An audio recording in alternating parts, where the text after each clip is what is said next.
Good morning everyone, stock Bangla চ্যানেলে আপনাদের সকলকে স্বাগত। আজকে 12 September Nifty fifty immediate support level বলতে 50,000 একটা সাপোর্ট রয়েছে। সেখান থেকে যদি নিচে নামে 24,900, 24,900 নিচে 24,800-700 পর্যন্ত মুভমেন্ট হতে পারে। এবার 50,000 এই লেভেলটা থাকলে, এই লেভেলের উপরে থাকলে তাহলে বুলিশ ভিউ ইন্ট্যাক্ট থাকবে মার্কেটে। এছাড়া ব্যাংক নিফটির ক্ষেত্রে 54,645-600 এই লেভেলটা সাপোর্ট লেভেল হিসেবে কাজ করছে, আর উপরের দিকে 750-800 রেজিস্ট্যান্স লেভেল হিসেবে কাজ করছে।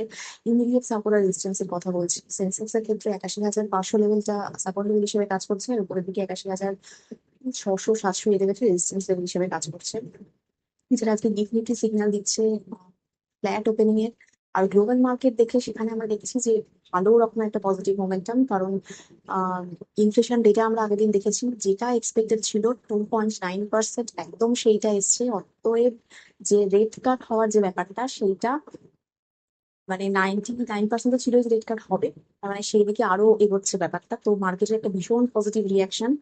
এমনি এই ইনফ্লেশন ডেটা নিয়ে প্রবলেম ছিল, যদি কিছু বাই চান্স হয়ে যায় তো যেরকম বলছিল আবার হয়তো রেট কাট করবেন না, এরকম একটা ব্যাপার হতে পারতো, কিন্তু ইনফ্লেশন ডেটা ভালো এসছে। অতএব রেট কাট হতে চলেছে পরবর্তীকালে। তো সেই জন্য মার্কেটে আর কি খুব মানে ভালো একটা রিয়াকশন, পজিটিভ রিয়াকশন। এফওএমসি মিটিংও রয়েছে 16-17-তে। অতএব সেই ব্যাপারটা আমাদের ইন্ডিয়ান মার্কেটকে এফেক্ট করবে।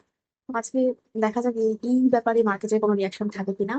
এছাড়া আমাদের সেবি তো কনসালটেশন পেপার জমা দিতে মানে চলেছে আর কি, যে উইকলি এক্সপায়ারি বন্ধ করে মান্থলি করতে সেটাকে। তো সেটা যদি হয় তাহলে ট্রেডিং এর ভলিউম কমে যাবে অনেকটা, এবং তার জন্য এফেক্টেড হবে বিএসসি, সিডিএসএল, এই সমস্ত যে মানে ট্রেডিং যত বেশি হবে, যে কোম্পানিগুলো লাভজনক লাভ পেতো আর কি, এই ফিনটেক রয়েছে, তো এই কোম্পানিগুলোকে আপনারা স্টাডি পারপাসে রাখতে পারেন।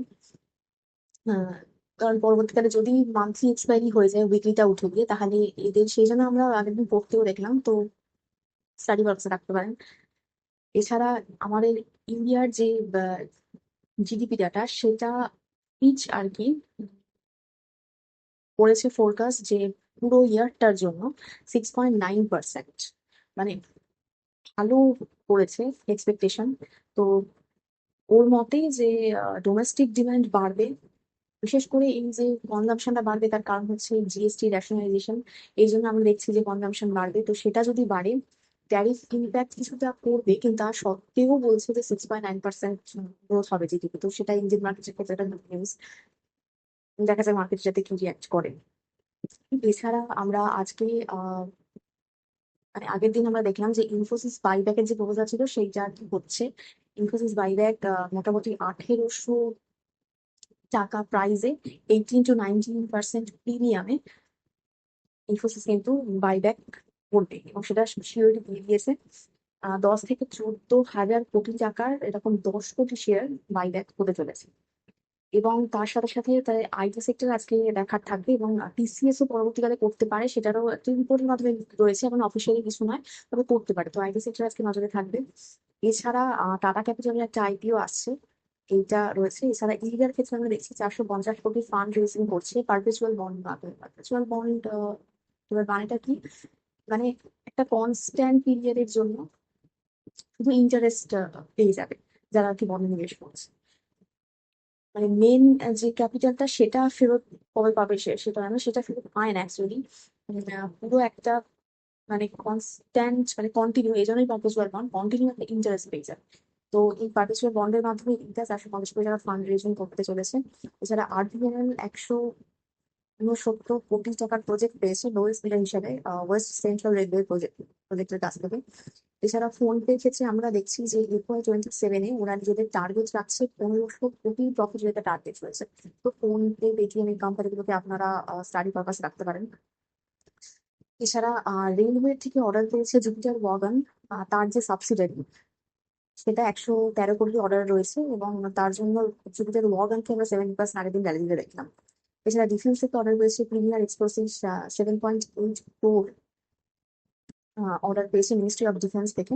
এছাড়া বড়ি এনার্জিজ এর ক্ষেত্রে আমাদের লক্ষ্য রাখতে হবে, যেহেতু এক্সপোর্টটা ইউএসএ তে বেশি, এবং পরবর্তীকালে ইউএস ইন্ডিয়া ট্রেড ডিলে একটা পজিটিভ কিছু আউটকাম হতে পারে, সেটা আশা করছি। তো এই বড়ি এনার্জিজ, এই স্টকটাকে মানে আপনারা স্টাডি পারপাসে রাখতে পারেন। আবারও বলছি, কোনো স্টক রেকমেন্ডেশন না, শুধুমাত্র স্টাডি পারপাসে রাখার কথা বলছি।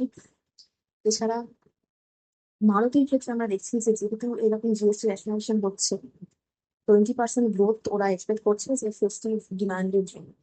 ফেস্টিভ ডিমান্ড বাড়বে, থাকবে সেখানে গ্রোথ। তো এই রয়েছে তো auto sector, IT sector, defence sector, আর এই এই কটা সেক্টরই রয়েছে আজকে দেখার জন্য যে কিরকম কি মুভমেন্ট দেয়।